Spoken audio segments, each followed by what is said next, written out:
তিন দল রাসূলকে প্রশ্ন করছিল, প্রথম আপনার আল্লাহর পরিচয় দেন, আপনার আল্লাহ কতজন? কারণ তারা তো এক খোদায় বিশ্বাসী নয়, তারা কেউ বহু খোদায় বিশ্বাসী, কেউ দুই খোদায় বিশ্বাসী, কেউ তিন খোদায় বিশ্বাসী। আর আল্লাহর নবী একত্ববাদী খোদার দাওয়াত দেয়, এক আল্লাহর দাওয়াত দেয়। এই জন্য তারা প্রশ্ন করছে, আপনার আল্লাহর সাথী সঙ্গী কতজন? আল্লাহ জবাবে বলে, কুল হুয়াল্লাহু আহাদ। নবী আপনি বলুন, আমি আল্লাহ একক অদ্বিতীয়, আমার কোনো ইলাহ নাই, আমার কোনো শরীক নাই। বলুন, আল্লাহর কোনো শরীক আছে? ইলাহ আছে। এই জন্য দেখবেন মূর্তি পূজারীর সঙ্গে মাজার পূজারীদের একটা সম্পর্ক ভালো। আমি আমার গবেষণায় ভালো করে অ্যানালাইজ করে দেখলাম, মূর্তি পূজারীর সঙ্গে মাজার পূজারীর কেমন মিল। মূর্তি পূজারীরাও একজনে সন্তুষ্ট না, মাজার পূজারীরাও একজনে সন্তুষ্ট না। হিন্দুরা নিচে যত মা, আর মাজার পূজারী নিচে সব বাবা। বাস্তব না বাস্তব? হিন্দুদের কালী মা, সরস্বতী মা, লক্ষ্মী মা, অমুক মা, তমুক মা, মায়ের অভাব নাই। আর মাজার পূজারীদের হলো ল্যাংটা বাবা, শেরালি বাবা, আইজন বাবা, কীর্তন বাবা, হরে বাবা, হরে বাবা। তাহলে এরার মা এরার বাবা মিল আছে না নাই? আমি মিলাইছি যে কথা তো ঠিক, এরা মা নিছে, এরা বাপ নিছে। এদের মধ্যে মিল হলো মূর্তি পূজারীরা একজনের সন্তুষ্ট না, মাজার পূজারীরাও এক খোদায় তারা সন্তুষ্ট না। তারা মাঝে মধ্যে আল্লাহর পুরা যত শক্তি আছে সব নবীর মধ্যে দিয়া দেয়, আবার নবীর শক্তি সব পীরের মধ্যে দিয়া দেয়। এটা বাগ বাগ করে। এই জন্য এরা গান গায়, বা আল্লাহর দন নবীরে দিয়া গেলেন নবী ফকির হইয়া, আল্লাহ গায়ে পেয়েছে, আর নবীর দন খাজারে দিয়া গেলেন নবী ফকির হইয়া। আমনে না হুজুল্লাহ বলি কত কইও তো সারা বাংলাদেশে বেড়ারে নিতে 1.5 লাখ 2 লাখ টাকা লাগে। 1.5 লাখের নিচে বলে প্রোগ্রামই নেই। এটা কবালের তো টাটা পড়ছে, আমরা কিতা করছি? আর আমরা 20-30 টাকা নিল, আমরা আলেমরা শিক্ষার মেরে ওঠে নাচ করে দেখি 1.5 লাখ নিয়ে যাবে। অনেক রাজা 1.5 লাখ নিয়ে কিতা করে? 1.5 লাখ নিয়ে মাজার বানায়, সেজদা দেয়, সিঁড়ি ব্যবস্থা করে। আর আমরা যে টাকা দেন নবীর ঘর তৈরি করে এখান থেকে আলেম বের করে, বেশ কম আছে না নাই? হ্যাঁ, 1.5 লাখ দিলে দেখি তাহলে এনে কয়ে নাচতে পারে, ও ক্ষমতা শক্ত আছে, নাচেও নাচায়। এরা মানুষকে দিন তো দিন মুশরিক বানাইতেছে, শিরিক করায় মানুষকে দিয়া। আল্লাহর নামের জিকির গুলারে যেই পরিমাণ এরা বেজ্জতি করে, ওই আল্লাহর নামের জিকির বাদ দিয়ে এখন হিমতে হিমতে হিমতে কি জিকির রে ভাই? আমি আর বুঝছি 20 কোনারই তো পাইছি না। হিমতে কি? হিমতে হিমতে আগে দেয় যিনি একজনে খেলা মেলা, হন দেয় যে আরেকজন। এগুলা করে মানুষকে হেদায়েতের রাস্তা তো দূরের কথা, মানুষকে শিরিকের দিকে নিতেছে প্রতিদিন প্রতিনিয়ত। মানুষ কোথায় হেদায়েত পাবে?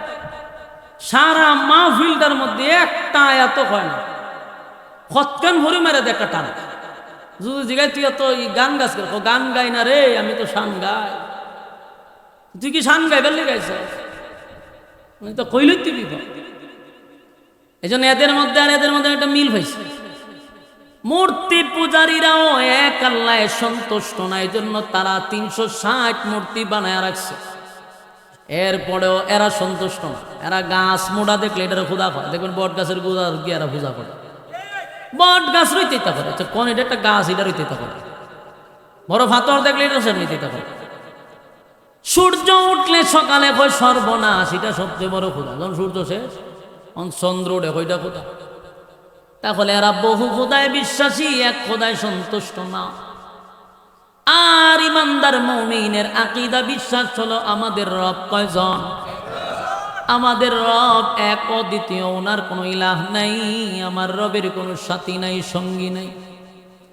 আল্লাহ এক অদ্বিতীয়, মালিক নিজেই তার শান মান সম্পর্কে সূরা নাযিল করে নবীরে জানায়া দেয়। পয়গম্বর এদেরকে বলে দেন আমি আল্লাহ এক, আমার কোনো শরীক নাই, আমার কোনো ইলাহ নাই। কুল হুয়াল্লাহু আহাদ, আমি আল্লাহ এক, অদ্বিতীয়, আমার কোনো শরীক নাই, আমার কোনো ইলাহ নাই। বলুন, আল্লাহ যদি দুইজন থাকতো, আসমানকে আসমানের জায়গা থাকতো, সূর্য থাকতো, এক আল্লাহ হয়তো আজকে বৃষ্টি দিব, আর এক আল্লাহ হয়তো না আজকে দিতাম না। দুই আল্লাহ লাগতো ঝগড়া লাগে, আসমান উসমান বাইঙ্গা আমরা মাইরা বর্তা বানাই লইলে, ঠিক নি? এই জন্য আল্লাহ একজন, এক মালিকের সিদ্ধান্তে গোটা পৃথিবী পরিচালিত হয়। গাছের পাতাটা লড়তে গেল আমার মালিকের ইশারা ছাড়া লড়া সম্ভব না। আল্লাহ বলেন, আমি এক, দ্বিতীয়, আমার কোনো শরীক নাই, আমার কোনো ইলাহ নাই। আমরা আসতে পেরে বসতে পেরে খুশি না বেজার? রাস্তাঘাটে দোকানপাটে যেই সমস্ত ভাইয়েরা সময় নষ্ট করতেছেন, তাদের কাছে আমার একটা বিনয়ের সাথে অনুরোধ, হায়াত যদি থাকে, বেঁচে যদি থাকি, তাহলে আগামীকালকেও আড্ডা মারা যাবে, গল্প করা যাবে, সময় নষ্ট করা যাবে যদি বেঁচে থাকি। কিন্তু আগামীকালকে বেঁচে থাকলেও এখানে বসা যাবে না। এই জন্য প্রতিদিনের মতো যাদের গল্প করে অভ্যাস, সময় অপচয় করে অভ্যাস, তাদেরকে বলবো, যেহেতু আপনাদের প্রতিদিনের এটা রুটিন করা, আড্ডা মারা, সময় নষ্ট করা, এটা কালকেও বেঁচে থাকলে করতে পারবেন, কিন্তু আগামীকালকে বেঁচে থাকলেও এখানে বসার কোনো সুযোগ নেই।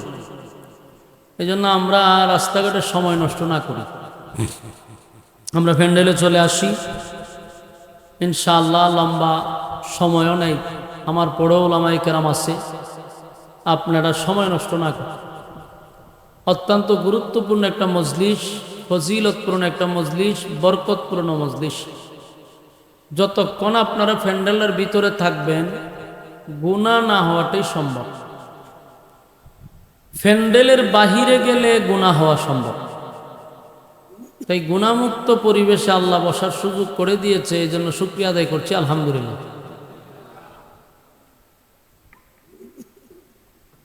আল্লাহ রাসূল বলেন, নাযালাত আলাইহিমুস সাকিনা, দ্বীনি মজলিসে বসা থাকলে উপর থেকে সাকিনা, রহমত নাজিল হয়। আপনারা লাগাতে সুবহানাল্লাহ আছেন? কোন সময় কোন কেউ মারা গেলে লক্ষণে তৈরি আওয়াজ দিয়ে বলুন, উপর থেকে সাকিনা, রহমত নাজিল হবে, খুশি না বেজা? প্যান্ডেলের ভিতরে না বাইরে? ভিতরে। আমরা বাহিরে যারা আসি, ভিতরে চলে আসি। ওয়াজ মাহফিল করানোর উদ্দেশ্য হলো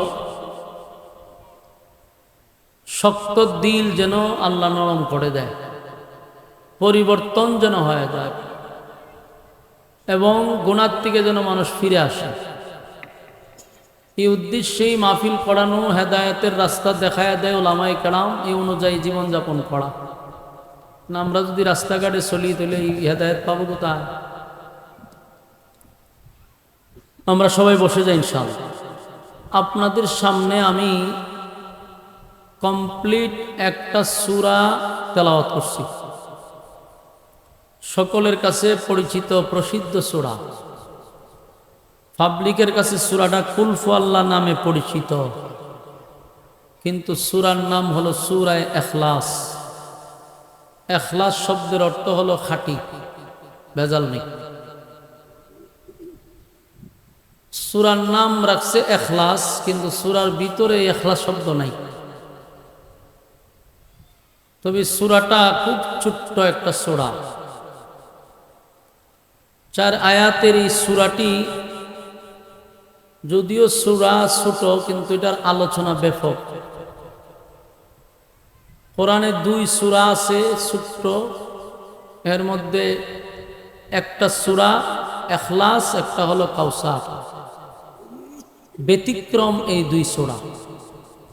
ব্যতিক্রম এই কারণে, কোরআনে 114 সূরা আছে, প্রতিটা সূরার ভিতরে কোনো না কোনো সাবজেক্ট আলোচনা আছে, বিভিন্ন বিষয় প্রাসঙ্গিক আলোচনা থাকে। কিন্তু সূরা ইখলাসের ভিতরে প্রাসঙ্গিক কোনো আলোচনা নাই, শুধু একটা সাবজেক্টে আলোচনা। এই সূরাটা হলো শানে এলাহি, আল্লাহর শান মান মর্যাদা সম্পর্কে এই সূরা, এই সূরার ফজিলত আছে। এই সূরাকে বলা হয় কোরআনের 3 ভাগের 1 ভাগ। তা'দিলু সূরাতুল ইখলাস সুলুসুল কোরআন, বলতে 3 ভাগের 1 ভাগ। কেউ যদি একবার পড়ে 10 পারা, 2 বার পড়লে 20 পারা, 3 বার পড়লে 1 খতম সওয়াব। বুঝেননি সূরাটার কত ফজিলত? এবং এটা আল্লাহর শানে আল্লাহ নাজিল করছে। এই সূরা যদি কেউ 10 বার পড়ে জান্নাতে একটা বাড়ি দেওয়া হয়। এই সূরা 100 বার পড়লে প্রতিদিন আল্লাহ তারা জান্নাত দিয়া দেয়। এই সূরার এত ফজিলত, এত বরকতপূর্ণ এক সূরা। 3টা ভাগে সূরাটার আমরা আলোচনা করব। প্রথম ভাগে সূরা কেন নাজিল হলো, এরপরে তার সংক্ষিপ্ত কিছু সরল তর্জমা, এরপরে তার ফজিলত। ধৈর্য থাকলে আপনারা মনোযোগ দিয়ে শুনতে হবে। মনোযোগ দিয়ে না শুনলে আলোচনা বুঝে আসবে না। গিচ্ছা কাহিনী শোনার জন্য মনোযোগ লাগে না, কাল্পনিক গল্প শোনার জন্য মনোযোগ লাগে না, খারুয়া নাচানাচি জিগির শোনার জন্য মনোযোগ লাগে। কারণ বক্তা নাচতে আপনি দেখতেছেন, আপনিও নাচবেন, এটার জন্য কি মনোযোগ লাগেনি? নাচলিও। কিন্তু কোরআন থেকে যখন কোনো কথা বলা হয় তখন এটা আপনি মনোযোগ দিয়ে শুনতে হবে, নাহলে আপনার মাথায় ঢুকবে না। এই সূরা নাজিল হইছে মক্কা নগরীতে, হিজরতের আগে এই সূরা নাজিল হইছে। এই মাক্কি সূরা নাজিল হওয়ার একটা কারণ হলো মক্কা নগরীর কিছু মূর্তি পূজারী খ্রিস্টান, ইহুদি, দ্বিত্ববাদী, তৃতীয়বাদী, বহুবাদী। কেউ 3 খোদায় বিশ্বাস করত, কেউ 2 খোদায় বিশ্বাস করত, কেউ বহু খোদায় বিশ্বাস করত। 2 খোদায় যারা বিশ্বাস করত এরা হলো ইহুদি, 3 খোদায় যারা বিশ্বাস করত তারা হলো খ্রিস্টান, আর বহু খোদায় যারা বিশ্বাস এরা হলো মূর্তি পূজারী। এই 3 দল রাসূল আরবি সাল্লাল্লাহু আলাইহি ওয়াসাল্লাম যখন কালেমার দাওয়াত দেয়, একত্ববাদী খোদার দাওয়াত, তখন মক্কা নগরীর মানুষ বহু খোদায়ে বিশ্বাসী। বহু খোদা, গাছও খোদা, মাছও খোদা, ফাতরও খোদা, যেটা দেয় হেঁটে খোদা। 360টা মূর্তি নিজের হাতে বানাইছে, সবটির পিছনে একটা করে লাঠি ঢুকায় রাখছে। এই লাঠি ঢুকাই না খোদাও 360টা, এটিরে রাখছে খানায় কাবার ভিতরে, ইডিও খোদা। এই 360-এর পরেও বড় মোটা গাছ দেখলে এটা খোদা, সকালে সূর্য উঠলে এটা একটা খোদা, বিকালে চন্দ্র উঠলে এটা একটা খোদা, বড় ফাতর দেখলে খোদা, আবার কেউ ল্যাংটা দেখলে এটাও খোদা। মানে এদের রুচির মধ্যে এরকম দুর্ভিক্ষ পড়ছে, যেটা দেহে এটি খোদা, এটিরে হয় বহুবাদী মূর্তি পূজারী। তো এরার কথা হলো যে আব্দুল্লাহর পুত্র মুহাম্মদ একত্ববাদী খোদার দাওয়াত দেয়, আর আমরা এত খোদা থাকতে উনি একজনের দাওয়াত দেখে না। এরা একটা দল একত্রিত হইরা 3টা দল এক জায়গায় হইছে। এই দ্বিত্ববাদী, তৃতীয়বাদী, বহুবাদী সব শয়তান এক জায়গা তুইয়া এরা রাসূলের কাছে গেছে, গিয়া কয় আব্দুল্লাহর পুত্র মুহাম্মদ, তোমার সঙ্গে আমাদের কিছু কথা আছে। কি কথা? কয় তুমি যে আল্লাহর দাওয়াত দাও সেই আল্লাহরে তো আমরা আল্লাহ মানি, তাহলে নতুন কইরা তুমি আবার কিসের দাওয়াত দিতেছ?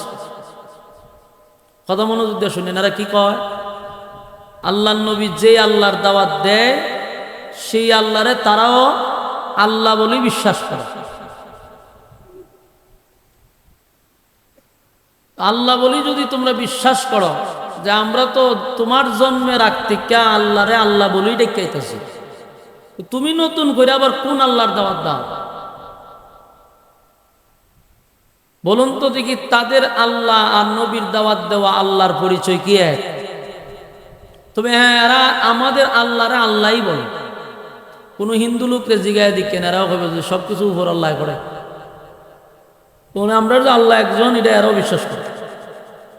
কিন্তু এদের বিশ্বাস হইল আমরা মানে একজন। এরাও উপরে আল্লাহ ঠিক আছে, কিন্তু ওনার কিছু সাথী সঙ্গী আছে। সমস্যাটা হইল ওই জায়গা। এরার কথা হলো কি, সাথী সঙ্গী আছে। এই জন্য এরা দেখবেন অনেকগুলা দেবতার এদের খোদার নাম এরা বাগ বাগ করছে। কোনোটা খালি মা, কোনোটা সরস্বতী মা, হ্যাঁ, লক্ষ্মী মা, আরো অনেক মা আছে। এরা মার অভাব নেই। এরা বাগ বাগ করে নিয়েছে যে ওই মা আমরা লক্ষ্মী যেটারে কয়, এটা হইলো ধন সম্পদ দেয়, অর্থনৈতিক দিয়া সাপোর্ট দেয় লক্ষ্মী মা।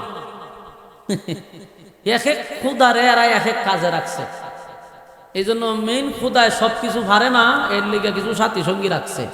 এই হলো এর আকিদার বিশ্বাস। বলো না আপনারা, আমরা আকিদা কি এইরকম? এই জন্য এই সূরার নামরা হইছে ইখলাস, মানে কি খাঁটি। এদের খোদায় বিশ্বাসী আর আমাদের খোদায় বিশ্বাসীর মধ্যে বেশ কম আছে দিকে আল্লাহ ইখলাস রাখছে সূরার নাম, মানে একদম খাঁটি। কারণ আমরা যেইভাবে খোদারে বিশ্বাস করব, এটা খাঁটি ভাবে বিশ্বাস করতে হবে। এরার বিশ্বাসী হইলে এটা খাঁটি হয় না। এরা খোদা মানে আমরা আল্লাহরে আল্লাহ বলে স্বীকার করে, কিন্তু একজন মানে না। এরা নিজেরাই বাগ বাগ করছে যে অমুক মায় অমুক কাজ করে, অমুক খালি মায় অমুক কাজ করে। রাসূলের কাছে এরা গিয়া বললো যে আপনি যেই আল্লাহরে আল্লাহ ডাকেন, আমরা সেই আল্লাহরই ডাকিতে হবে। মাঝখানে আপনি কিসের দাওয়াত দিতেছে? ইহুদিরাও একই প্রশ্ন করল, খ্রিস্টানরাও একই প্রশ্ন করল। ইহুদিরা এক নবীরা আল্লাহ বানাইছে, আর আমরা আল্লাহ আল্লাহ দুইজন। আর খ্রিস্টানরা তার মারাত্মক। এরার কথা হলো মেইন আল্লাহ ঠিক আছে, মরিয়ম হইল আল্লাহর বউ, এক আল্লাহ, নাউজুবিল্লাহ। আর ঈসা আলাইহিস সালাম হইল দুই আল্লাহর মিলনে ঈসা নবী জন্মাইছে, এই জন্য উনি হলেন তৃতীয় খুদা। এই দিল এর তিন খুদা। এরকম যখন তারা প্রশ্ন করতে লাগলো, এক পর্যায়ে তারা বলল ঠিক আছে,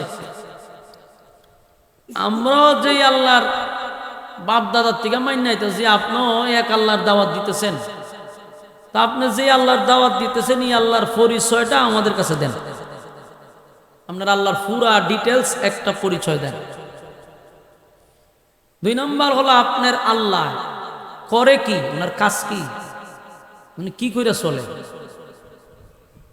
তিন নম্বর হলো আপনার আল্লাহ বিয়া শাদী করছিনি, ছেলে মেয়ে আসেনি, নাউজুবিল্লাহ থাকলে কইতে পারেন, এটা আসেনি আপনারা দ্বারা থাকলে কই।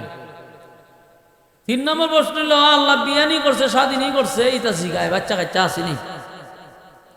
চার নম্বর হলো আপনার খুদার শক্তিটা কি পরিমাণ, আমরা সাথে লাগলে পারবো নি। হয় আপনার আল্লাহ শক্তি মুক্তি আসেনি, লাগলে পারবো নি আমরা। এরকম কিছু বিতর্কিত প্রশ্ন রাসূলের কাছে তিন দলাইয়া করতেছে, কিন্তু রাসূল কোনো উত্তর ব্যক্তিগত দিতেন না। বলুন, রাসূল কি মন গড়া দিতেন? রাসূল মন গড়া কোনো উত্তর দিতেন না। রাসূল তখনই উত্তর দিতেন যখন আল্লাহ জানাইতেন, সেটা মানুষকে জানাইতেন, ব্যক্তিগত কোনো কথা বলতেন না। রাসূল বসে রয়েছে, হঠাৎ করে জিবরাইল আলাইহিস সালাতু ওয়াস সালাম রাসূলের সামনে হাজির। আয়েশা বলতেছে, এরা যে প্রশ্নগুলি আপনারে বিতর্কিত করতেছে, এই প্রশ্নের উত্তরে আল্লাহ একটা সূরা কমপ্লিট নাজিল করছে, শানে ইলাহি সূরা ইখলাস, কুল হুয়াল্লাহ সূরা। এই সূরাটা নাজিল হওয়ার কারণটা এখন বুঝছেন নি? এটার কারণ আরো অনেকগুলা বোঝানো সম্ভব ছিল, কিন্তু সময় কম। তখন যদি আমি খালি কারণ অতি জায়গাতে বাইরে আলোচনা করবো সময়, এই জন্য শর্টকাট সময় আপনাদের আছে, আমার দ্বারা নাই, সময় তো আপনাদের আছে, আমার দ্বারা তো থাকতেই হবে। এখন এই সূরা নাজিল হওয়ার যে সংক্ষিপ্ত কারণ আমার বুঝতে পারছেন আপনারা? আপনারা আওয়াজ না দিলে ভাই আমার আওয়াজ বের করতে পারতেন না। এমনি এক মাইক ধরাই দিছেন, এটা নিয়ে আমি টেনশনে আছি। এর মধ্যে যে আপনারা চুপ থাকেন, এটা আরেক সমস্যা। 3 নাম্বার হলো যে শ্রোতা আইছেন, শ্রোতার উপর অনেক সময় বক্তব্য ডিপেন্ড করে। এমন আপনারা যদি সব দিকে আমার মাইরা তখন তা আমি ওয়াজটা করতাম কেমন? ওয়াজ করার তো বক্তার একটা আগ্রহ তৈরি হওয়ার দরকার। আপনারা মুখও বন্ধ করে রাখছেন, শ্রোতাও আজকে জনসমুদ্র হয়ে গেছে, আমি ওয়াজটা করতাম কেমন? অন্তত আওয়াজটা তো আপনাদের কাছে আছে না? সবাই বুবা, বুবা হলে তো বাবু করবেন, তো বুঝে নিতাম, মনে বুঝাইতাম যারা বুবা। আপনারা তো কত হইতে পারে, তাহলে একটা আওয়াজ দেন, আওয়াজ দিলে আওয়াজ বাইর। এটা যারা শিক্ষক, যেমন এখানে অনেক বুজুর্গ আছে, শিক্ষক যারা এরা যখন পড়ায়, ছাত্র যদি কথা না কয় তখন শিক্ষকের মেজাজটা গরম হয়ে যাবে, ছাত্ররা পড়াইতে ভালো লাগে। এটা একটা ক্লাসের মতন। শ্রোতা যদি মাঝে মধ্যে কথা না হয়, বলনেওয়ালার কথা বলতে আগ্রহ তৈরি হয় না। এই জন্য আমি না খালি যে কোনো বক্তার সময় কথা বলি। সম্মানিত শুধু তাহলে সূরায়ে ইখলাস মানে কুল আল্লাহ নাজিল হওয়ার কারণটা তো বুঝছে। ওই আর বিতর্কিত প্রশ্ন রাসূলকে করতেছে, আল্লাহ তখন সূরায়ে কুল আল্লাহ নাজিল করে আর প্রতিটা প্রশ্নের উত্তর দিয়া দিছে।